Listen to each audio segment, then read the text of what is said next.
organizational chart. Now you can't read the positions and everything, but you can see the basic lineup. Okay, the basic lineup of an organizational chart. In all the 50 jobs that I had, I can count on one hand the number of times that when I started my new job, I knew who my boss was and what my position was on day one. Most of the time when I got hired, the whole recruiting, hiring, and orientation process went something like this. I would walk into, say I walked into a restaurant. I'd walk into a restaurant and I would say, I'm here to apply for a job. And the person I spoke to would go, oh, thank God. Can you start now? Yeah. So I already know it's a really exclusive outfit. Okay, go see Bob. Bob in the back has a uniform. So I get the uniform, put the uniform on, and then I'm greeted by one of the employees, and I say, hi, I'm Ellen, the new kid. And this is what I hear. What? They hired you? We don't have enough work as it is. Welcome aboard. Right? This is what usually happens. So when someone shows up at your shop for the first day, for the interview, could you at least expect them? There is a company I know who puts an org chart together, and when someone is hired, the org chart is updated with the new kid's name. Isn't that a good idea?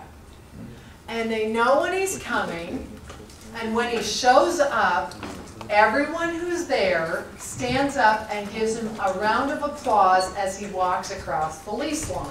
Isn't that lovely? And then his boss, according to the org chart, greets him and takes him to the org chart, the organizational chart, and says, here's your position. Welcome aboard. You'll be starting as an apprentice, and I am your boss, which means my responsibility is to make sure you win. That's something you could do right away. Easy peasy, right? These little things, the way you talk about people, these onboarding moments. So, now let's see what this org chart does. First off, knowing who my boss is cleans up a lot, especially if it's a family business. So I report to you, and if I worked for you, I would probably play one against the other, because that's how I am. All right, so knowing who my boss is important, but also if he pointed to this position right here, and that's my position, what would I be looking at? An ambitious, troublemaking, game-playing person. What would I be thinking? Bless you. How do I move up? How do I move up? And what if what I paid every person on the ladder was posted? Because you give them their envelopes sealed, with their paychecks in it, and they all know how much everybody else gets paid, right? Because when I was an employee, this is how we found out. We asked each other, how much do you get paid? Yeah, and they tell you. This is not hard. They know how much they get paid. And if it isn't equitable, they know that too. And if I worked for you, I would find you at your most vulnerable, 5 p.m. on a Friday. And that's when I'd come and give you my hard luck story as to why I need more money and why you really don't want to lose me. And we'd cut a deal. Right? And this takes all of that away. What if? Now you can't just install, you can put the org chart in on Monday. But if you already have some weird stuff going on with how you're paying people, don't change that without a very thoughtful process. Write that down as a project, because changing the way you pay is probably the most upsetting thing you could do to your crew. Even if it's for the better. That makes sense, right? All right, but consider if your intention would be that on my watch, it's clear how you get from one ladder rung to the next. And what if, for each of the positions on the org chart, there was a position description? Who was talking about the position description? She was sitting right there. I lost her.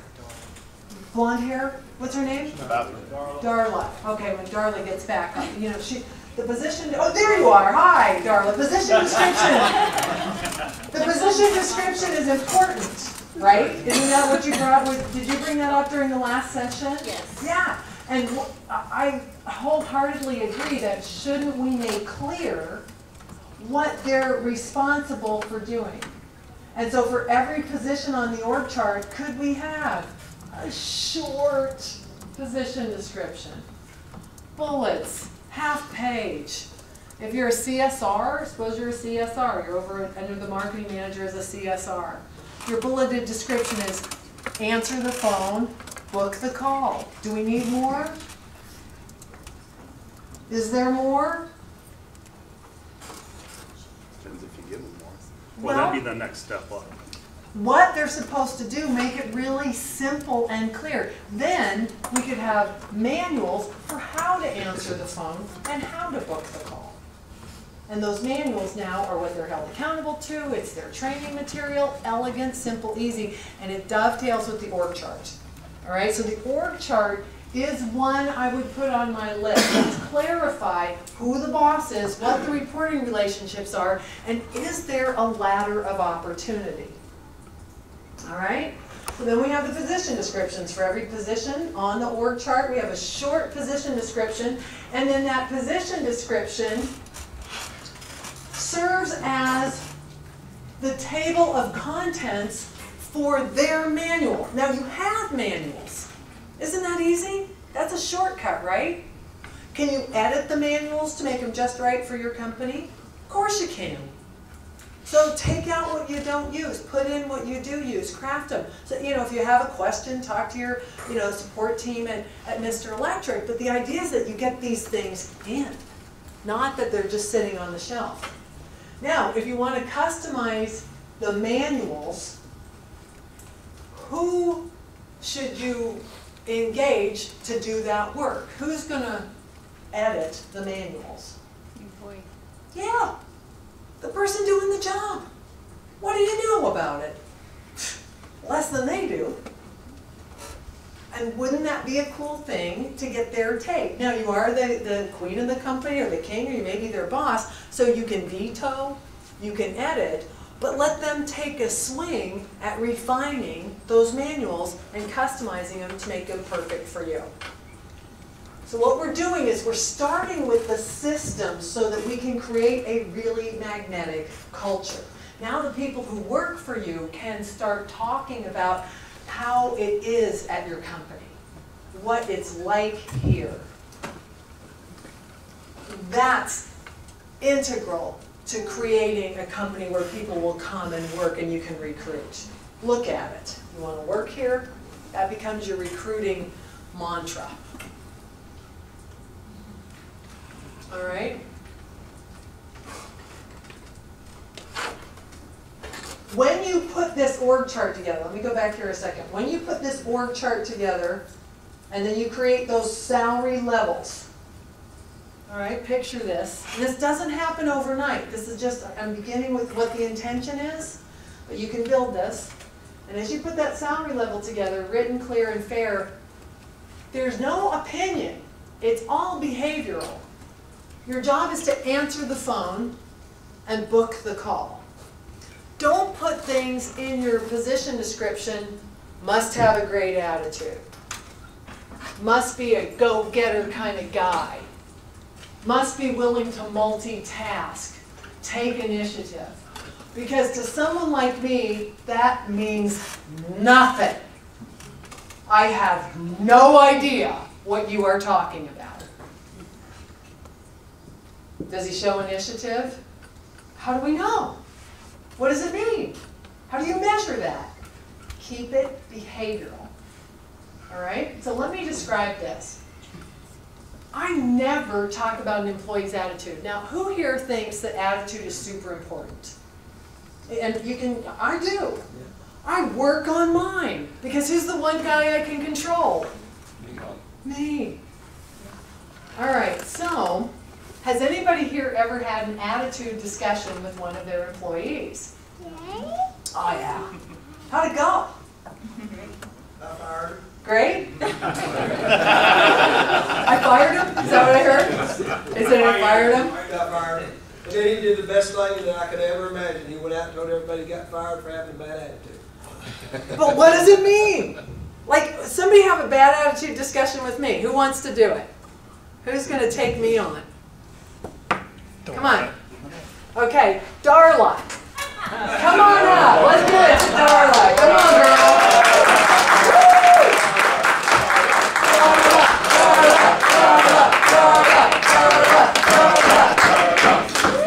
I will bribe you with a copy of the Bare Bones Fist Plan by Rohr as a gift for participating in this Then conversation. I can get my money back. Oh, did you just buy one? Yes. Okay, no, this is to give away. Okay, so I want you to talk to me about my attitude. Okay. All right? You don't like it. All right, so you want to have that conversation. So, hey, Darla, how are you? Fine, how are you? Good. Well, you're my CSR, and I've asked you to do certain things here, my job. And so lately, that you just haven't been following the rules that I have put in place in our company. Okay. In our company policy. So I just want to discuss them with you, and if we could come to an agreement with what our rules are for our company and we expect you to do, Yeah. then everything worked great. That's not a discussion about my attitude. What she's doing right now is awesome. Do you see where I'm going? Behaviors and rules. You can talk to me about that. If you said to me, here's the script, what you said is, bing, and then you play the recording. And it's not the script. There's no argument. Or I could say, stop a cat fight in the sandbox, or I'm going to fire you. That I would have an issue with. That's an attitude. Right, but that means nothing. Okay, so if it's behavioral, we can get there. But as soon as you say cat fight, although no, I'm good. No, I'm not having an issue. But I am, because the cats aren't playing well in the sandbox together. What cats? The two that are working together. But what are they doing? Oh, okay, got it. They Do you are see the difference? just telling on each other constantly and texting me. Yeah, could you behaviorally tell them don't text? Right, I don't want to hear it anymore. Yeah, Talk to each other. Yeah. Have a problem with each other outside. Right. Go ahead. On your time, not mine. right. You can put behavioral rules in place, but what we can't do is get into someone's head. So if I go, Darla, I don't like your attitude, maybe the inside of her head is this sunny, happy place. How do I know? See, and when people would have discussions with me about my attitude, I'd be going, I'm fine. It seems like you're the one who has a problem. Are you with me? Like, it always was like this. I didn't know. I'm not being sarcastic. I had no idea what they were talking about because it's always sunny in my world. But a lot of times people didn't like my behaviors and then they would start talking about my attitude. But when you came up and you said the rules and here's the scripts, that is the punchline. All right, so I want to give it up to Darla because that was rockin' awesome. And so, if they're cat fighting or you're overhearing them or whatever, I don't even, sometimes people are just weird. So let's talk about like what's acceptable. So people come to our shop. What are they supposed to be that would be good enough for your people? Clones of you? Clones of you? See, what I've done is I've become, over the years, I've become a lot more embracing of diversity. And here's a reason why. I went on a consulting visit with a client and he says, oh, you got to ride along with Bob. Bob has a horrible attitude. So already I know I'm going to love Bob. All right? So I go riding along with Bob, and sure enough, I'm riding shotgun, and Bob is just about everything he hates, about the owner, about the company, about everything. And because I don't talk like that, I ignore it. I take it like a duck. I take it like a duck. It's just not going to affect me. And then I will comment on his kids, because 99% of the time there's going to be some evidence of the things they love in their truck. Am I right? They put it in there. And so I'm going to have an opportunity. Bob, tell me about your family. What do you see? Where do you like to go on vacation? I'm going to try and build a relationship with Bob. I'm going to talk about what I want to talk about, and I'm not going to respond to stuff that I don't. But lo and behold, we get to the customer's house. And Bob complain, knocks on the door. Hey, Mrs. Fernwicky, puts on his booties. How are you? What's happening? You've called the right guy. Checklist is out. All the stuff that you want him to do is happening. He gets the sale, ka-ching, he takes the money, boom. We're back in the truck and then wah, wah, wah, wah, wah, wah. Sometimes they're just letting off steam. So you're going to hear from another one of your employees, Bob's accountant, Bob's. Don't eat with Bob. Don't eat with Bob. Could you ignore Bob? Don't we say that to our kids sometimes? Could you just ignore him? Because sometimes if we ignore him, they find another target. So if we were to just allow some personality diversity out there, you're going to find people who are good enough. And when they're good enough, and when they start to win, that their sales are there, their technical skills are improving, that they're moving up the ladder, I will tell you, usually their dispositions, their attitudes are just fine. So like did anybody watch the NCAA men's tourney? Does anybody love it like I do? I mean, it's pretty exciting, right? It's very exciting. It's very exciting. And if we've had a long season with basketball, you know, with every one of the teams that made it to the Final Four, at some point in that basketball team season, there were moments where, well, he's not doing his job. Well, that guy's got a bad attitude. Or I've had it with, if they're losing, and at the locker room scene, in Villanova's locker room, do you think there was anybody pulling somebody aside and saying, you could have thrown it to me? I was open, man. No! Because they won. So instead of focusing on attitude, over which you have no control, except for your own, thank you very much, help them win. So you tell a new kid who is applying for a job, think how magnetic this is. Think how magnetic it is. It is not the same as every other company you've worked for. We pay better than anyone else. This is what we pay. Again, don't change it on Monday. I'm warning you, that will be a brouhaha. But move in this direction. Imagine what you want, and then we can get you there, right? But however, and it can be your commissions. However, Mr. Electric, whatever you're supposed to do, right? Get it clean though. No side deals. Clean them up. Move people up until it's all fair. And then the new kids have to earn the right to move up the ladder as you go. But wouldn't you, if you were an employee and you went to a shop and you said you're an apprentice, and if you make the grade, then we train you to become a junior tech and a senior tech, and we help you get your license. And we have a reward game for sales. We never ask you to sell anything that isn't needed or wanted. We don't encourage crappy sales techniques like I saw at the break. We wouldn't ask you to do something that would compromise your integrity here. This is an honorable place to work, and on my watch, you're going to win. Or you're going to go. And we will be okay with that. And so will you. Fair enough? We're going to treat each other straight. So these things, if we have them and we can show them, then we're off to the races. And what are the manuals? The manuals are how you do it. I have never in my entire life been to a shop or been part of an organization where the guys resisted training. Unless your training's really boring. But even then, if you're going to help them get better, don't they love it? Right? You're going to help them move from not knowing how to be a good electrician to knowing how to be a good electrician? Are they going to fight you?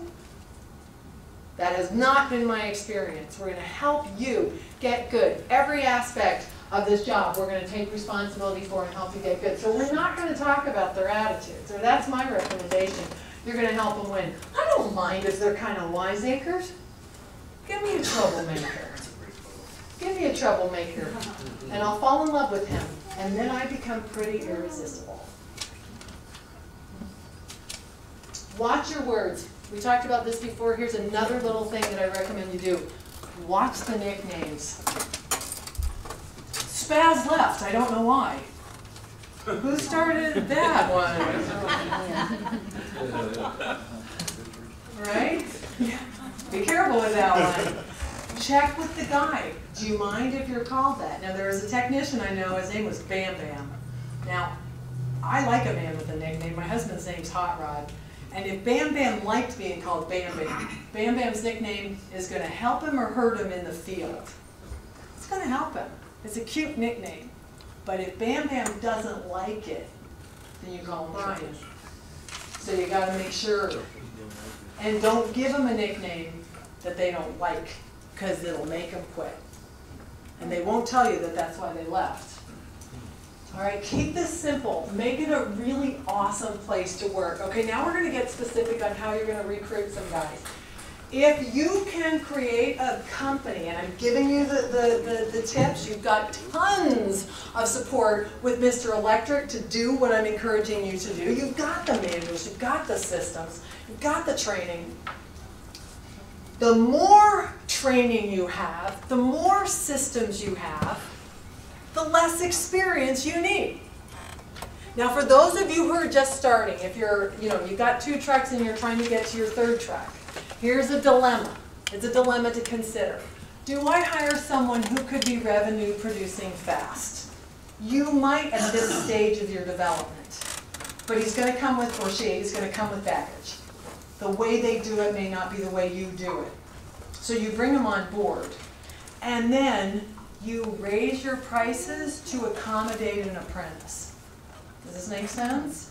All right, now you bring the junior tech, the apprentice to junior tech up by going through the manuals. He may take tech school classes as well as your internal classes like you put on at your shop.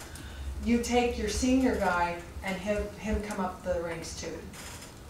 So he's going to learn to do it the Mr. Electric way. So, yep, I will hire you. We're going to put you on the org chart as a senior tech, and I'm going to pay you. You've got a license, and you deserve it. And, great news, you're going to take the apprentice to junior tech to senior tech training, because as we grow, now you'll own the Mr. Electric way, so that as we audition people for the field supervisor position, you own it. And have you ever hired someone who is a journeyman who has some holes in their technical training? Of course you have. There are good and bad instructors out there. And there are guys with licenses who are embarrassed to admit that there's stuff they don't know that they think they should know. And you're going to catch them up. Isn't that cool? And they're going to tell them that. Oh, so exciting. So if you were to be able to put an ad in the paper that said no experience necessary, when all the other people in your marketplace are saying, must be 10 years experience, must have their own tools, must have a great attitude. Oh, kill me now. That sounds like my ad. Right. It sounds like your ad. Of course it does. Right. And, again, this is the ideal scene. You might need an experienced guy for starters. And if you could make room for a junior guy. Who here has had the experience of starting a guy with you, and are they just the best of the lot? Yeah, they can be very loyal people. Well, they don't know how to do it another way. They don't know anything else but the way you know how to do it. And it's going to take a year or 2 or 3. You're not going to go from 150 pounds to a welterweight prize fighter.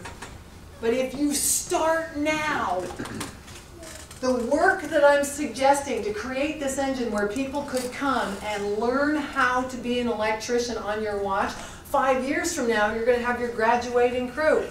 5 years from now, you're going to be at a position where this work is behind you or ahead of you still. And I am old enough to have seen those guys, right, that now it's not an issue. There's a line formed around their company, but it took a while. All right, so if you say no experience needed, then all you're looking for is willing and capable. And the more training you have, the less experience you need. All right? It solves the I can't find good people problem. It solves the there's nowhere to grow problem. Because who of you have trained a guy and then they went and started their own company?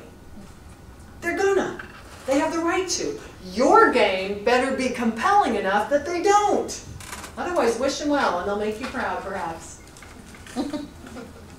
All right, and if I could give you an ad, like we were talking about this, what if I had an ad that was just going to just create a line around your company? This might be this ad, and I'm going to read it to you because you probably can't read it. It's a clipping from the London Times in 1914, and it says, "Men wanted for hazardous journey, small wages, bitter cold, long months of complete darkness, constant danger, safe return doubtful, honor and recognition in case of success." Does anybody know where this came from? Army. Pardon? Military advertisement or something? Gold. Pardon? Alaska No. Gold. Florida North Pole. Dirty job. You're close. It's Ernest Shackleton's ad for when Shackleton boarded the ship Oh. and then he went down to Antarctica. So the name of the ship was called the Endurance, and there's a book called The Endurance by Alfred Lansing, and if you're writing things down, this is one inspiring story. Leadership lessons on every page. But this is how he starts this thing with this ad. So, here's the point.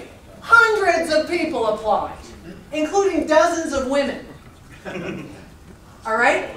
And small wages, safe return doubtful, but honor and recognition in case of success, because the reason was so compelling.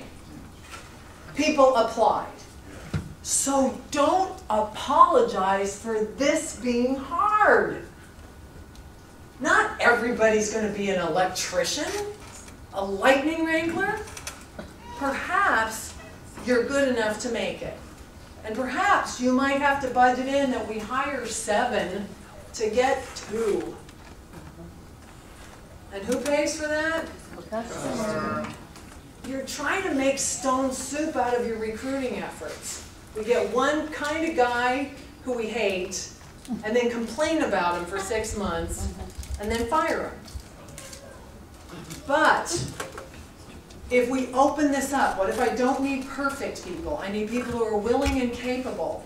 And I have a manuals in place, an org chart. I have a description of what it takes to get from one level to the next at my company. And I make it hard so that someone who comes here and gets through it is proud of it. Aren't you?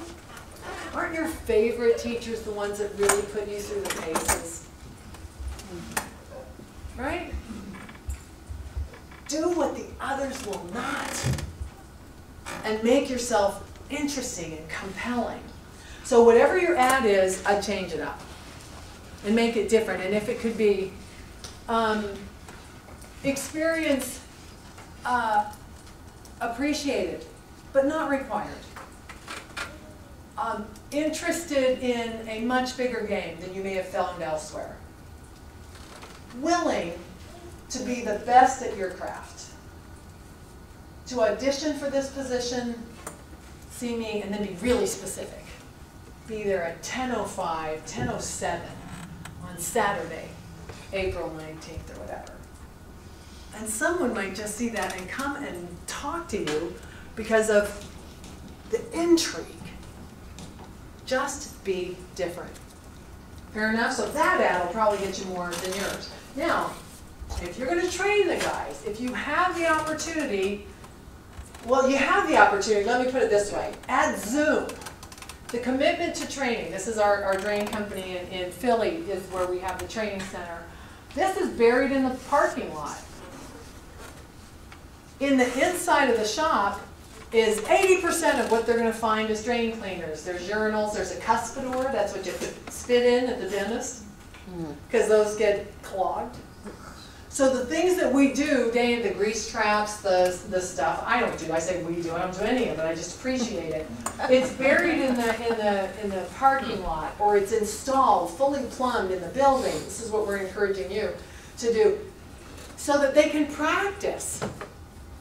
Because it's embarrassing to practice in the field, isn't it? And they're going to make mistakes in the field, and you're going to dig them out of the hole. But what we're going to do is set them up to win by practicing on the stuff that we have. Now, don't the buildings that you occupy already have electrical systems in them?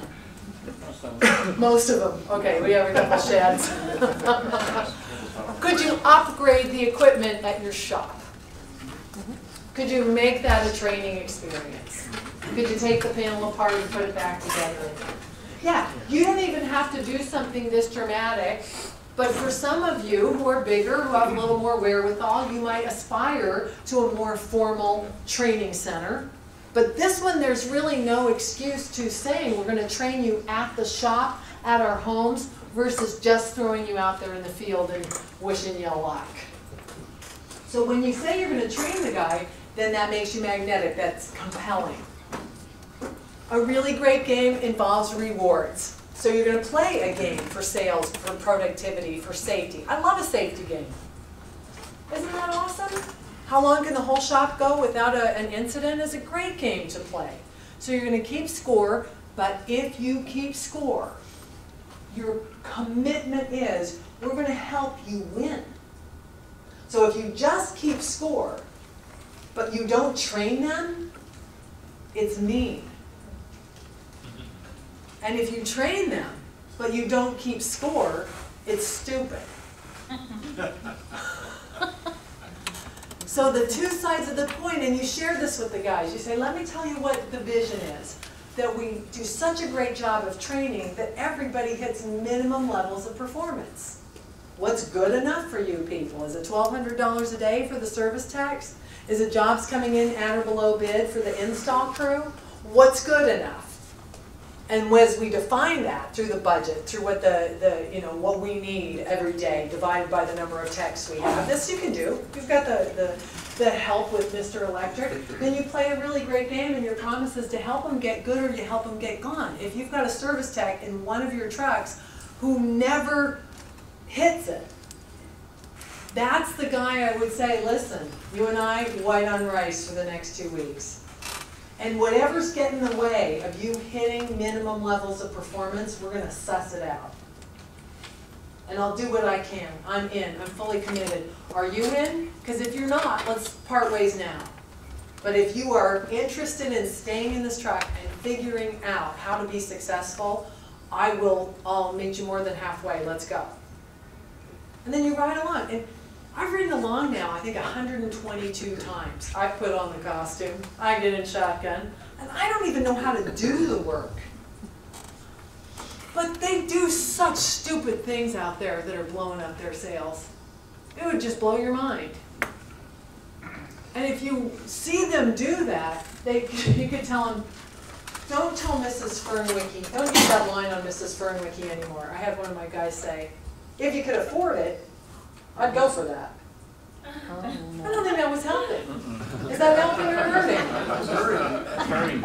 Yeah, so if I rode along with the guy and I said, okay, you know that line? Stop saying that. Now, if he's been a service tech for you for 5 years and he's gone on 1,000 service calls a year, he's probably said that 5,000 times. So the first thing I look for is he changeable? Is he coachable? Is he willing and capable of change? Because if he is, and if he stopped doing that, he might get good. There's probably not 100 things wrong with the guy who's not hitting goal. There's usually 1 or 2 things. Something he's doing that's ridiculous or not doing, and if he started doing, he could get good. And how do you know? How would you know? You have to watch. You have to go right along. It is the simplest thing. Right? So if we're going to play a game, our commitment is we're going to help you get good.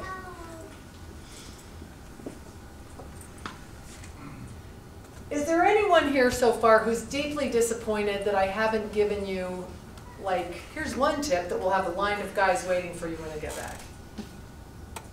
Do you see why I just can't go there?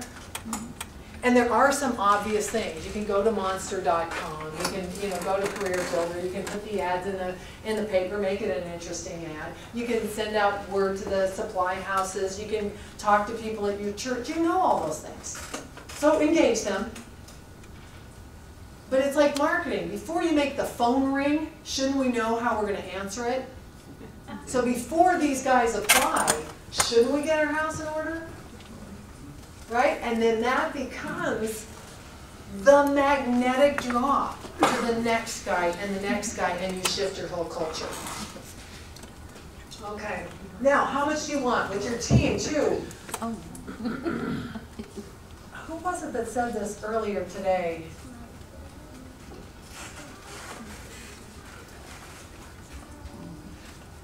There is a tendency, and we flirted with it during Craig's presentation about the workers' comp. Like if we're in a position where the workers' comp claim is on the table, you mentioned that we've already broken down, the relationship might already be broken.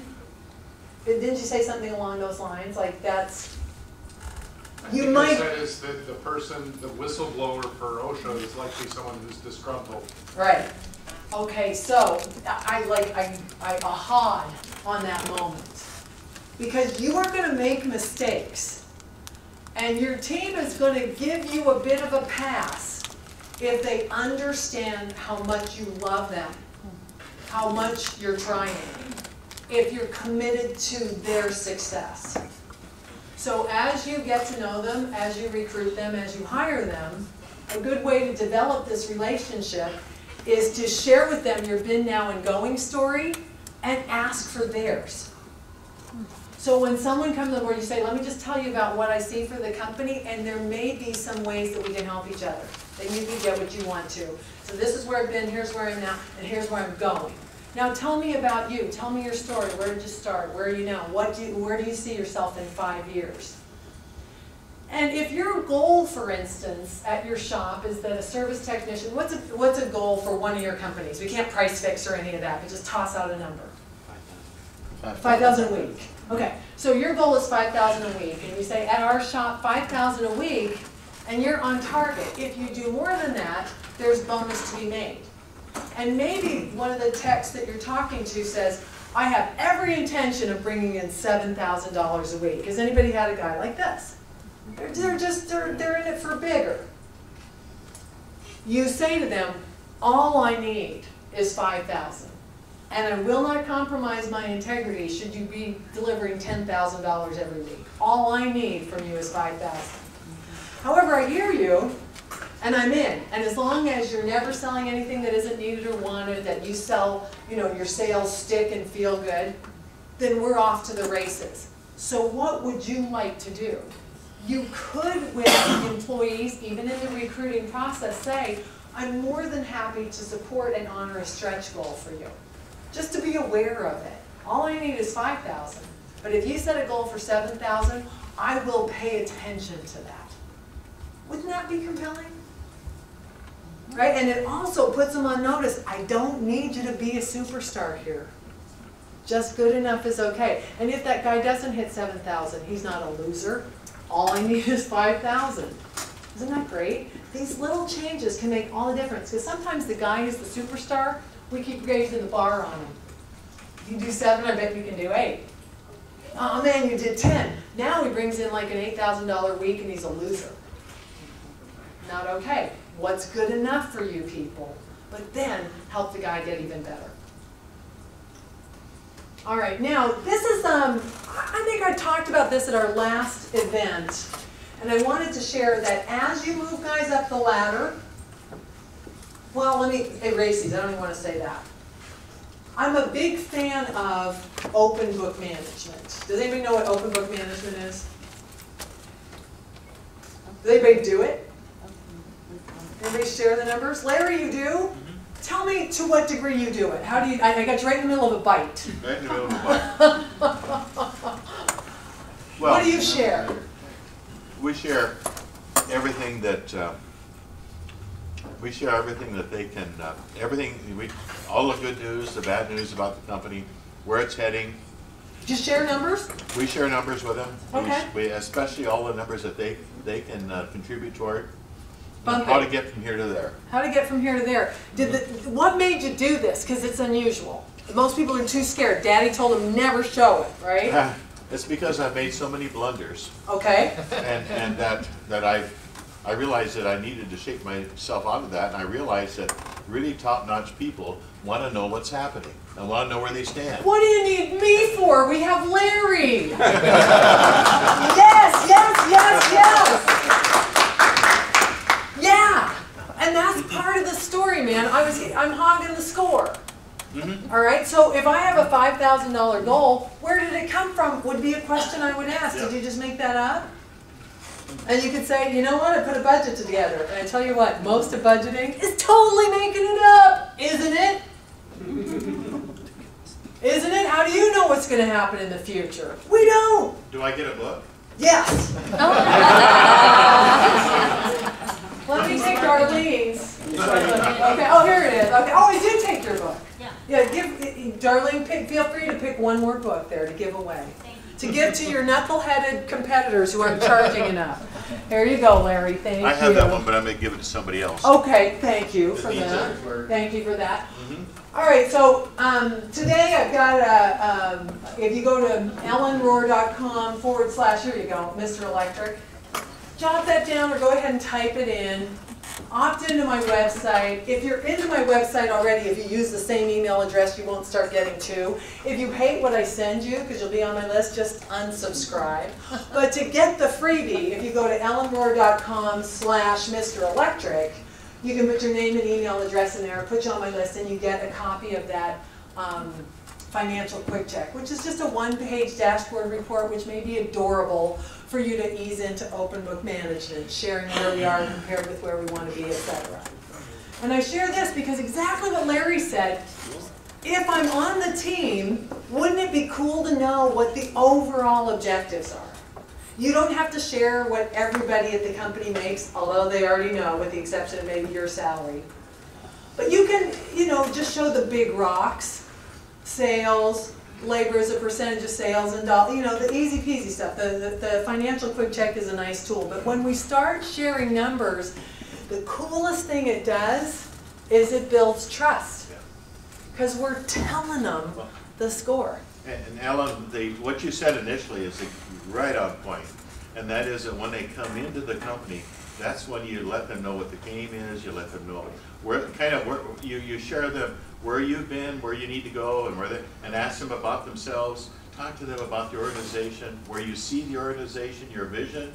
See if it matches with their vision. Get their thinking. You observe them to see where they're going, and then what you do is you basically help them to set their goals right from the start. And then when you help them set their goals right from the start, you help them to measure their goals and show them where they're at as part of an individual and then as part of the team. As part of the team. Just that simple. It's so simple. It's so uncomplicated. Organization chart. Say, do you have a position there that you can see for yourself? Good. I'll help you get there. I'll help you get there. And we may make some mistakes. It may take longer. But now that I know, at least they're heard. At least they're understood. We went to the same school at different times together. I think some of it is just true north stuff. That at some point, some of the things that are just rock solid and true, you're going to find from a million different directions, but you're going to land on them.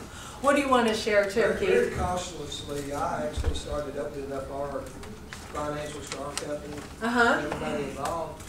And one of the things that it does, it takes away their imagination. Yeah. So now they know that, hey, he's not making a bunch of money. Do you share with them what you make? No. You don't have to. At Zoom, I just tell my mother to pay. And I don't do anything that makes you feel uncomfortable, but just because we're in seminar land and just to explore this a little bit, at Zoom, they know what the owners make and the sky did not fall. It just became a matter of we're just going to show everything. We're going to show everything. So one of the things you might say is, as you're riding along, as you're auditioning people, as they're going through the recruiting and hiring process, if you suss out a really ambitious guy and you say, do you have any intentions of running your own business someday?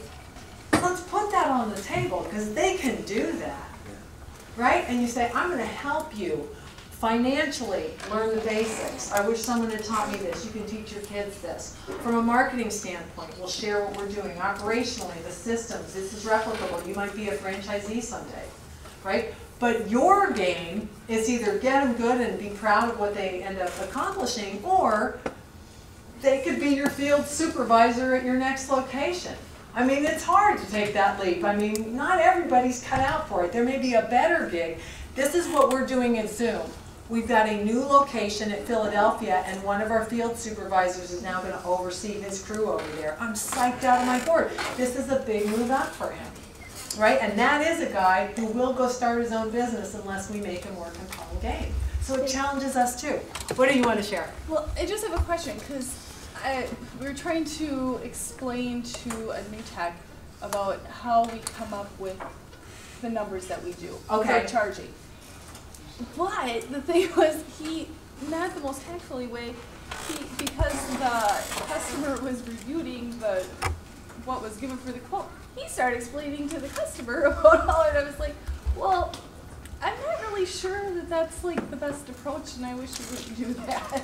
And that's a conversation I might have. Did it work? Did he get the sale? I know. Okay, then that's where I go. You know what? Not that like what he did was necessarily bad, but it didn't get us where we wanted to go, would probably be the conversation. So I'm going to go even deeper with this. But how did your approach go with them doing when you're that? having this discussion with opening up this type of information with Here's where it started, and then we're going to go into a couple other details that came up from this conversation. Now I'm going to try to thread the needle of the squeaky pants here. Okay.